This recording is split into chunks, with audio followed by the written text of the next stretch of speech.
everyone. Welcome back to another Craig and Dave Unscripted. So last week we had Paul Long with us, and we said it was going to be a two-part video. So without further ado, let's bring him straight back in. Here he is. Welcome back, Paul. I'm back. And just for the record, I don't wear a pink T-shirt every day. We have recorded these on the same day. So you know, I did say this to Dave last week. Actually, we were recording. I think maybe 3 videos back to back in one sitting, and I said I feel like I need to go away and change my clothes between each recording. Otherwise, people are going to think I don't wash. But yes, you know, we sometimes film these in batches and then queue them up. Right. So we said last week we're going to do 2 parts. So we kind of went all over the place last week, but it was a nice little video. We talked about where you were from, how you got into it, how we found out about you, similar and different tasks, why we then decided to start kind of working in this informal partnership and all that kind of stuff. But one thing we did say we were going to touch on a lot this week, 2 main things really. One, we promised we'd give you a chance to talk about the ultimate GCSE resources that we'll get onto in a minute, and I'll let Dave introduce those. And then also we're going to talk a little bit more more formally about how you can use both sets of our resources and how really they are designed now in a way that they can complement each other and not necessarily compete. So I think they're the sort of 2 main aims for today's video. But yeah. Let's Dave, over to you. You can intro this bit, then we'll hand over to Paul. Well, you see, Craig and Dave, we make GCSE resources, but what we don't make is the ultimate GCSE resources, because those are Paul Longs. Paul, take it away. You know, you see, if I came up with the ultimate word before I sort of started working with you guys, and it's a shame in a way, because when we started working together, we could have then created the word ultimate, you know, because it's the ultimate partnership working together. You got. You mean that we could have had the ultimate of the ultimate GCSE resources? Is that what you're saying? Yeah. So, yeah. Then Heathcote would just come up with the absolute total ultimate ever resources. Anyway, marketing, love it. I just wanted to brand everything together, you see, and trying to work something out. So, I mean, I've never had a competitor let me come on to their show before and talk about my resources. So this is absolutely fantastic opportunity. This is what we were saying last week, though, Paul, isn't it? You know, it's although I think a lot of the community sees us all as big competitors, and okay, obviously, honestly, we are to an extent because we all need to make a living. There's a lot more cooperation that goes on behind the scenes, and when we do that, as hopefully we'll discuss today. Sorry, I've taken your slot. You know, we end up actually serving the community better. Yes, we give teachers more what they want. So, you know, I think that's partly what this is about. We're not afraid of being Paul on. We're not afraid to talk about other people. Anyway, sorry, go on. So I've produced these resources, and it comes back from the days when I was producing A-level resources for ICT and the textbook. And then I wrote a book for Cambridge International for their A-level in IT, and that has evolved onto the 2nd edition now, and I've got all this content, and so I wanted to use it, and so I've created it's an online textbook, but it's not online. It's a digital textbook, really, where everything is interlinked together. So what normally happens is, if you want to just look at my screen here, this is an example of a presentation that comes through, and hopefully I'm not actually going to show it in presentation mode because it will just go all funny. But you can see here, look, I put contents in there so you can easily quickly get to the stuff. And this is different to you guys because you guys deliver this as a flipped learning, whereas this one is designed for the teachers in the classroom to use. And so the teachers use this in the classroom to deliver their teaching in a different pedagogical way. But you'll come across some stuff, and all of these are animated, so it doesn't quite look as good when I'm looking at it in this method rather than actually showing it. But all of these rectangles pop up at the right times and so on. And what I've done is I've tried to have everything interlinked.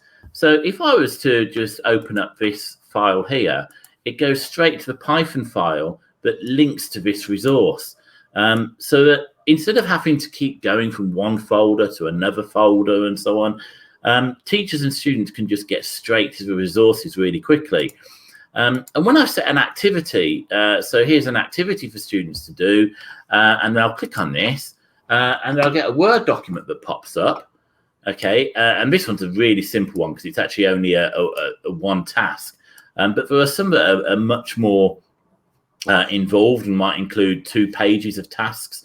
But the Word document is there. It's ready to use, ready for the students to type in their answers, do whatever they want to. And I've really enjoyed creating these resources, particularly the animation behind it. You can see here there's quite a lot of animation in the linear search. And you know, that is it sort of makes me tick a little bit, you know, doing this sort of thing and knowing that teachers are going to use it in the classroom and students are going to use it. And I actually saw it being used on Thursday. I was at a school in Reading, and I was doing some consultancy work with them. And one of the things was I went in and watched the teacher's lesson. In fact, we did a little bit of team teaching as well. But he was using my resources, and it was like, oh, great, you know, I'm actually seeing them being used. We spotted a mistake. I was like so embarrassed. Oh no, it happens all the time. I know, yeah. You try really hard, but I mean, with the quantity that we both put out, something will slip through, and when you catch it, you're like, oh god. I know. But the brilliant thing about digital stuff is you can just edit it, change it, and it's there for everybody to get by. And of course, it also links into the digital textbook. And so if I was to go for here, this is the PDF version of it. And of course, because everything's online, you know, we can just click on here and I can go straight to the string manipulation section. And I've got the same links here. I can even open it in REPL, as well as opening in Python if we want to. And I use the Prim approach. So this is before you guys came up with time. There was a lady called Sue Sentence who came up with the Prim approach: predict, run, investigate, modify, and make. I say she came up with it. I think what she did is formalize what a lot of us were doing in our teaching anyway. Because the worst thing you can do, isn't it, is when you say to a student, right, go and code this, full stop. Yeah. Code what? You know, they've never seen anything doing it before. And I see it done in so many schools where they go straight for making. But first, the idea of predict is that you give them some code and you say, right, predict what you think this will do. So here, predict what you think the value of answer will be, when the values are 20 and 40 are input. So they're looking at something, seeing something somebody else has written, and they can predict it. Then they can run and investigate, see if they were right. Why might it have been different? And this particular one is specifically looking at string inputs. Do you want to zoom that in a little bit, Paul? Yeah, of course. To zoom that in, just because I'm thinking on the stream, it might not come out very well once it's compressed. Yeah, so this is a typical example of things that will go wrong in programming. You know, you enter the value 20, enter the value 40, and when students predict this, they're going to say, yeah, well, you expect the answer to be 60, and brilliant, they all get it wrong, you know, and that's what I want. And that's exactly the idea of this exercise, is they get it wrong because they think the answer will be 60, but actually it comes out as 2040, because of course it's concatenating the data. And so this is the whole idea, that you run, investigate, and then when you've seen some code, you can then modify some code, make that bit work, and then make some code to create it from scratch. And I don't know if you've looked at the Edexcel paper 2 exam much yet. I have, It very much follows that approach, doesn't it? It's the early questions are giving code to the students and asking them questions about that code, then to make a few changes to that code, correct and modify it, and then to eventually you get to the last couple of tasks where they've got to do some making of the code. And I must say, I try not to promote one particular exam board over other of these videos, though people know probably OCR. But I mean, I've always stayed away quite heavily from online exams. But when I looked at what sort of Tim and the team have done there at Edexcel, it's a good exam. It's a good exam. I looked at the structure and thought, oh, another online exam, what a nightmare they are. But they've really thought about it, and it's a good way of assessing program. I think it's excellent.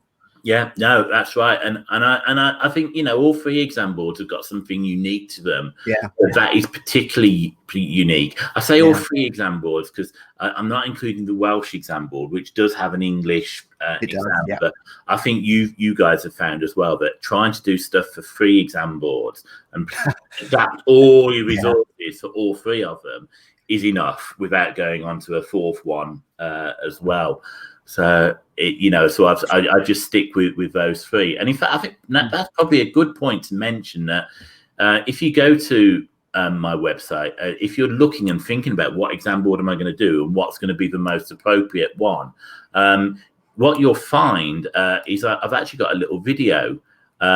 So I'll just show you the beginning of that one because I'm really proud of my introduction here. So.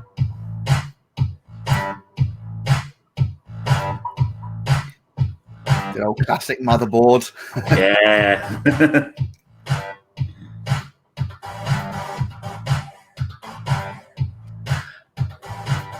And then what I've done here, look at that. I mean, that handsome specimen of a person there. Yeah. People in computer science male teachers don't have any hair. We're just It's very true. I've actually got plenty of hair. I just like to keep it cut short, because it gets a mess otherwise. Well, I don't have a choice, but fair enough. But I think it was at this point when I put some of these videos out, wasn't it? That when you guys got in touch because you thought, hey, hang on, is Paul going to start going into the video space? And so, we started having a chat and produced our resources together. Yeah, I mean, this is probably a good point to sort of start mentioning how we're a bit different here because you're right. I mean, Paul's got a vast array of resources. I mean, it's huge. You can see it there. Just scrolling through those, PowerPoints for delivering the theory and the lesson, and then the textbook there. Huge quantity of information, but very different to the initial approach Dave and I took. As you know, Dave and I very much promote this flipped classroom. So with us, we send you off to our YouTube channel or our student site, which simply embeds the YouTube videos, and we get you to watch a bit of content before the lesson. So we're not doing the traditional teaching for the lesson. When you then get into the lesson, obviously for us, you then have these sort of workbooks. This is an answer sheet here, but the traditional teaching hasn't taken place. So we're like, you've watched a video, you've learned some content, you've taken some notes, come into the lesson, dive in, and there's going to be a series of activities for you to complete, sort of, activities for you to answer on your own in small groups to consolidate the learning. Very, very, very different approach to Paul. But both perfectly valid. And as we hinted at in the last video, no one single approach works for every teacher. Not only that, there may be a certain approach that works for you. That doesn't mean it's going to work for every class you have or every particular learner you have within that class. And, I will hands up confess that although I'm a big proponent of flipped classroom teaching and the pedagogy and the research behind it, there are plenty of times where on a whim, when the situation needs, I will switch and have to do traditional teaching from the front of the class. So I think this is really where we realize actually we can work quite closely together here. We're both trying to get to the same endpoint, but we're coming at it from different places. And if we start, and we said this last week, so I try not to repeat myself, but if we get a dialogue going with Paul, we can make sure then we're not trying to step on each other's toes, and we can more kind of develop these resources in a way which sort of serves the community better. And I think we've pretty much got there, to be honest. And it's been a fun journey. Yeah. Definitely, and you're right. There's no one correct approach, is there? No. So flipped learning is not going to work every single lesson for every teacher. If you do that, you're doing it wrong. You're not doing flipped learning properly.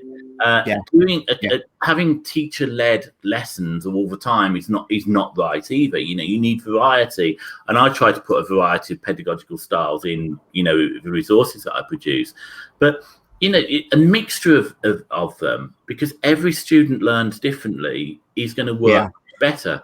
And so when you need to go to that textbook resource, that is a gap in your videos, because you focus on the videos. And when you need the video, that's a gap in my resource. So the two interlinking together, is a perfect thing. And at some point, I will need to update my resources and hopefully put the links into the Craig and Dave videos as well, because there's a few there, but not many, because most of the links to my videos go to external stuff. So I don't host content myself, because it's something that somebody else has produced. Like code.org do some great videos, don't they? These are people who have got thousands and thousands of pounds of budget to put videos together, and include like guest speakers like Bill Gates, but some of the they're not quite there yet. We've got Paul on. I think it's getting close, isn't it? Your intro, you've one-upped me on your intro now, and so it's getting close. You could be the next Bill Gates, couldn't you? I'm not quite sure about that. Right, this is leading us quite nicely, actually, this conversation then on to really what we've been alluding to. And I know Dave's prepared some stuff on this, which is, so look, we keep saying we're not competitors and you can use both our resources. And, so Dave, let's actually give a concrete example here then. How can you subscribe to Craig and Dave and Paul Long, get both resources? Is that a waste of money? We don't think it is, and Dave's going to have a chat. No, we don't think it's a waste of money. And it was important when we were looking at who can we work a bit more closely together with, and who can we stop the sort of bun fight on the forums with, that we had a very similar price point. Because if you've got one set of resources that is very expensive and one that's very cheap, then that it's not balanced particularly well. And so Paul's price point is very similar to Craig and Dave's price point, and therefore, if you're going to buy one, it should be sort of commensurate with the other sort of thing. That was the thing. But you can use Craig and Dave resources as a complete scheme of work and not use anybody else's resources if you want, including Paul's. So Craig and Dave have a complete solution for the delivery of GCSE and A-level computer science, a complete package. Paul also has a complete package for GCSE computer science. You don't need to use Craig and Dave at all. You could just use Paul's resources and you would have an excellent experience and you would have some fantastic results. Okay, so his work can be used completely independently as well. But we frequently get asked, do you have another activity for this? Or my students find that a bit difficult. Or my students find that a bit easy. And you can never pitch the resources exactly right, because as Paul alluded to, every learner is different and every teacher's experience of delivery is different as well. And therefore you need to be a little bit more dynamic than that. So by combining sets of resources, and we're just talking about combining Craig and Dave and Paul Long today, but you could combine Paul Long with PG Online, Craig and Dave with PG Online, or CS UK, or any of the others that are out there. They'll all work together to a certain extent.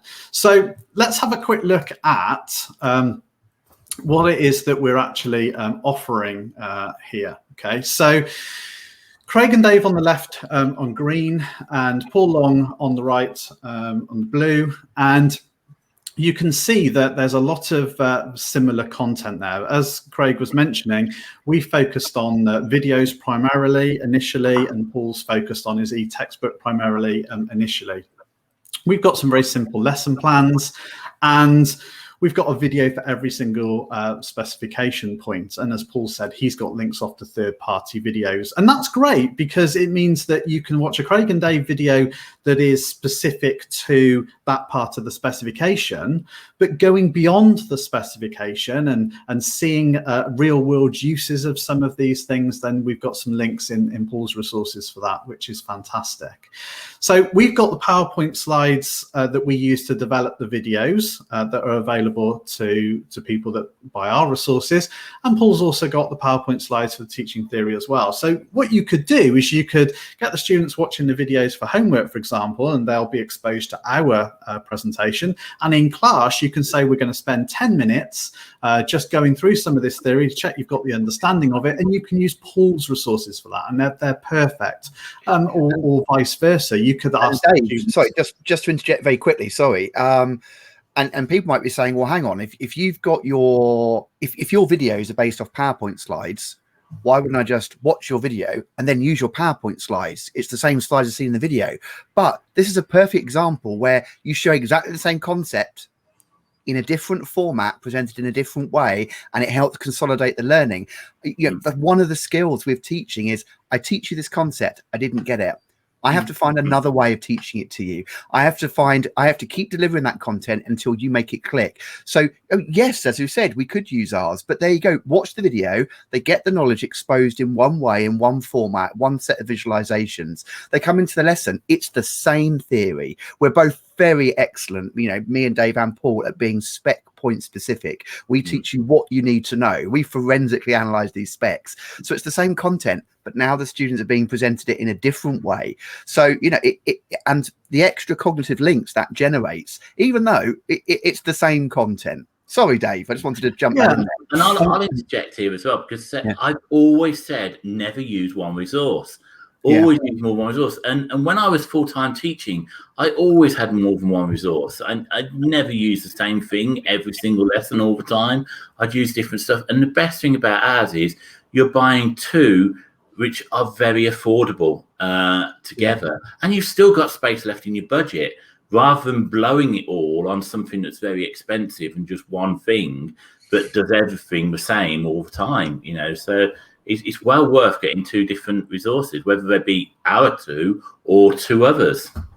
And maybe you don't want the students watching the videos of homework. Maybe they can't, or maybe that's not a good experience for you because the students are just not watching the videos.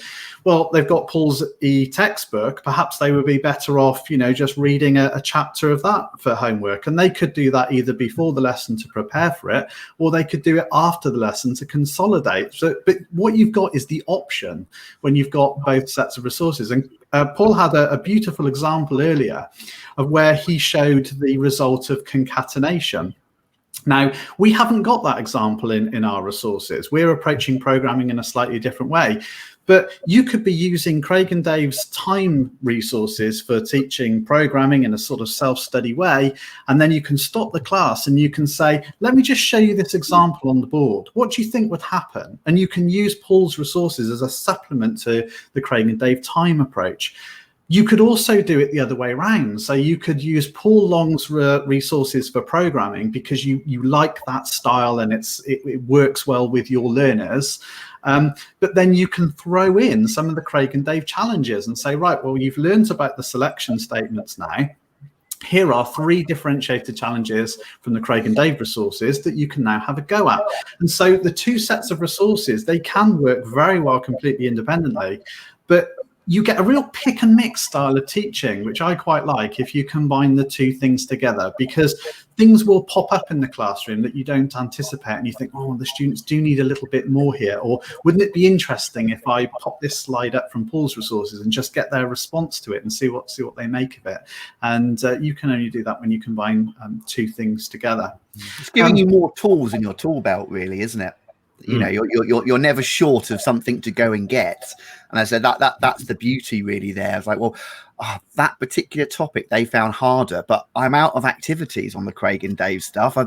I wish I had some more. And I'm like, well, I do. I have tons over here, and vice versa. So yeah, for me, it's one of the let's call it a criticism. Okay, one of the criticisms of the Craig and Dave resources that we hear from time to time is that our resources are too easy. We hear that quite a lot. Your resources are too easy. Okay, well, they're too easy for a few reasons. All right, firstly, if the students are watching the videos ahead of the lesson, then they know the content. They're not seeing it immediately and then suddenly having to do activities on something they've immediately learned. They've had time to digest that subconsciously. They've brought it into the lesson, and now they find the activity that they had learned about much easier. Well, of course they do, because they've had time to digest the theory.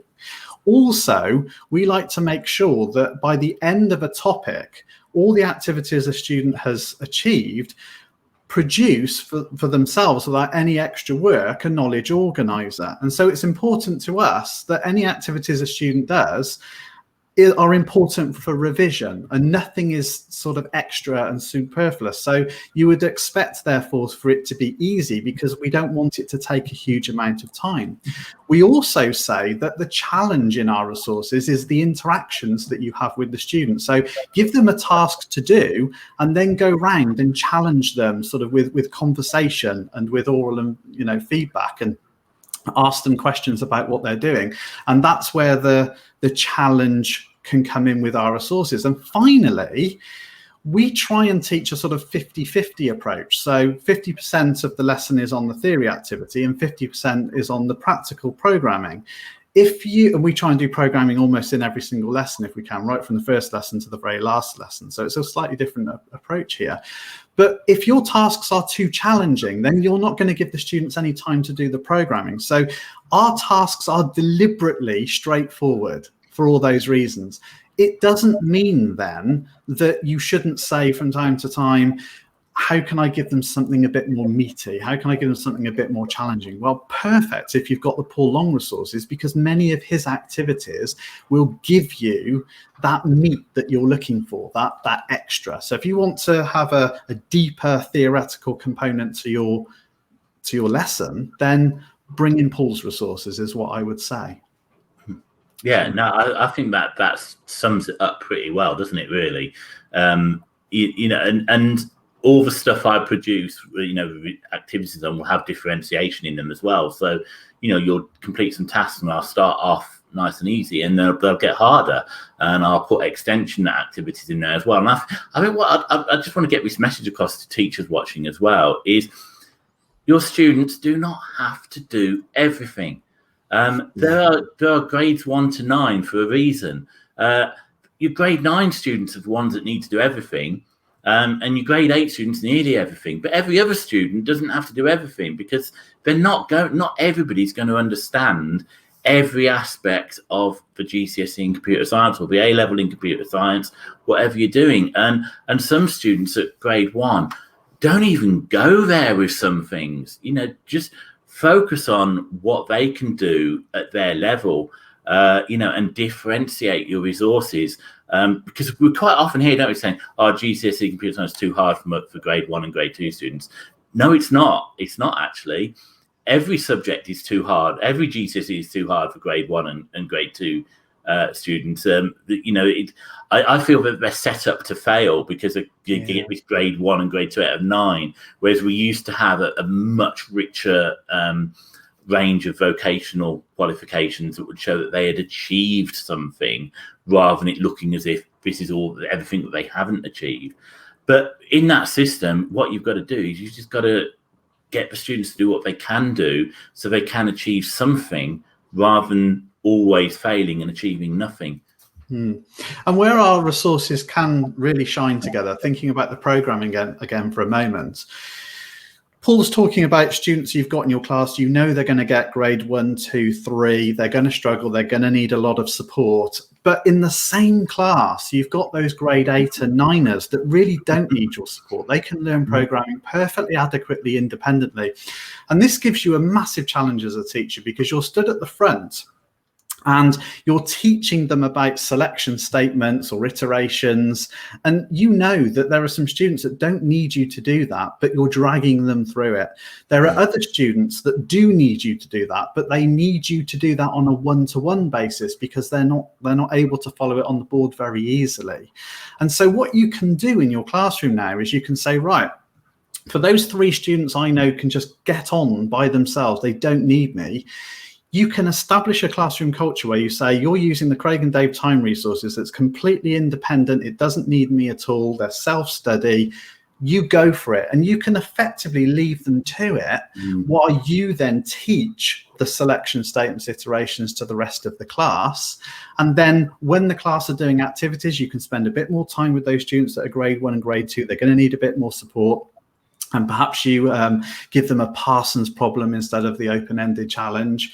And then, you can then go and touch base with the grade 8 and 9ers and say, how are you getting on independently? Are you okay? Do you need any help? Is everything all right? So I'm not talking about just leaving them to it and ignoring them. That's not what I'm talking about. But they are able to work and progress independently. So that's another example of where you say, right, Craig and Dave, it's quite difficult. That's the other criticism sometimes we get. Oh, your time resources, they're quite challenging. Yes, because they are, if you get the students to do every single activity, like Paul said, but that's not the intention, okay? So give those students that are able to fly our 3-point challenges and let them get on with it. And then for those that are struggling and they need that classroom structure, then teach that from the front and use Paul's resources to do it, and you'll have a great time. So there we go. Yeah, right. I completely agree with absolutely everything you're saying there. Yeah. Were there any other bits on there, Dave, you wanted to mention about that slide there? Where was it? I've lost it now. It's your slide. Can you share that again? Slide. Yeah. There you go. So yeah, just we're about sort of close to the bottom there, weren't we? Yes. So the exam style bits as well. So we've got end of. Yeah, there are some things that look very similar, and then there are some things that are quite different. So we've got end of topic tests with answers. Paul's got integrated exam style questions in his resources. So again, you can use those completely independently. And something that we're very keen on doing moving forward together is having some of Paul's exam questions in Smart Revise. So if you want to set Paul's questions in Smart Revise and record those answers, I probably should bit of a look behind the curtain. We're working on something called Smart Tasks. Okay, we're not really talking about it yet, but very briefly, you'll be able to set tasks for your students. So at the moment, you can just say to them, right, do quiz, do terms, do advance, and how much they do of it is kind of up to you and up to them. But tasks will enable you to say, I want you to do 10 questions, and these are the questions that I want you to do. And when the students have done them, you'll be able to mark them, and it will record those marks automatically into an online mark book for you. Well, if you want to now use Paul's questions, but you want to automatically record the marks for those in an electronic mark book, in the future, you will be able to do that. So we don't know exactly when Smart Tasks will be ready. We're trying to get it ready for September for a first iteration. And we're hoping to have some Paul's questions, at least, some of them, if not all of them, into our platform by then as well. But as another bonus, with the questions that we've already got in Smart Revise that we've sort of curated, you may know that there are references to our videos. So a student answers a question and it exposes the video link to them. So if they didn't do very well, they can go off and watch the video. Well, the other thing we're going to do is embed all of Paul's references to his slides and to his e-textbook, so that if your students have access to the Paul Long resources, you'll be able to toggle that on and they'll be able to see the references and go off from there. So we're going to try and to work together more closely in that way. And I think I said this last time, but just to reiterate, I think in the future, what you can look forward to is that when we do create new resources for new courses, when specifications come out, we'll have a meeting with Paul and we'll say, okay, well, how are you going to approach this? We'll talk about how we're going to approach it, and we'll make sure that we're able to produce two sets of resources that can still work completely independently. If you like Paul and you only want to buy Paul, or you like Craig and Dave and you only want to buy Craig and Dave, that's fine. But at the same time, they will be even more harmonious than they are now. Because the truth is, we created our resources without talking to Paul, and Paul created his without talking to us. And that's fine. And so there are ways we can use them together, but it's not as slick as I perhaps would like because of the history of how it was developed. And the next iteration, when new specifications come out, we'll sit down and we'll work out a way forward that means that they really do integrate very strongly. Yeah, it's like building an extension to a house, isn't it? You know, it's never you've got that existing house and you've got to do it. Whereas if you can just build straight from the beginning, or build a whole street from the beginning, and that's what would be ideal in the future. And it's interesting you said that you're hoping to get it ready for September. And we've always worked on a lot of trust, haven't we, with your customers, and the same with me with my customers, that they've trusted us that we'll sell them a product that is partway through, and it's partway through development, because what we want them to do is we want them to have something for September. We want them to have something that's there and it's in place, and that there's plenty of content there, but it might not all be ready until a bit later in the year, but there's certainly always enough to actually keep going. Whereas the big publishers will put lots and lots of pressure on their authors. You've got to get it done. It's got to be done by this date, and everything gets rushed. Whereas the three of us pride ourselves, don't we, on just making sure everything's quality and that it's spot on, everything matches the specification. And because we're small companies, we take our time and we do it really well, don't we?